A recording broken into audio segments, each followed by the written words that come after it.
अस्सलामुअलैकुम रहमतुल्लाहि वबरकातुहू। Welcome back to my channel Safiya skills. तो कैसे हैं आप सब लोग? उम्मीद करती हूँ आप सब लोग खैरियत से होंगे। अल्लाह पाक आप तमाम लोगों को अपने ज़मान में रखें, आमीन सुम्मा आमीन। तो आज आप लोगों के लिए बहुत ही टाइम सेविंग रेसिपी लेकर हाजिर हुए हैं। जैसा कि सबको मालूम है रमज़ान की आमद है, तो रमज़ान में हम सब इबादत करेंगे, तो इसलिए इतना ज़्यादा टाइम किसी के पास नहीं होता है।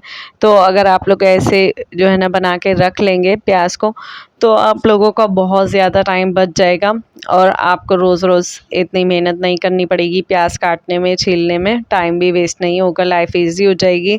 तो आप लोगों ने क्या करना है, प्याज को छील लेना है, काट लेना है और फिर इस तरीके से बारीक ग्राइंड करके पेस्ट बना लेना है। और पेस्ट को इस तरीके से हम आइस क्यूब की सूरत में जमा लेंगे और फिर एक जिप लॉक बैग में बंद करके रख लेंगे।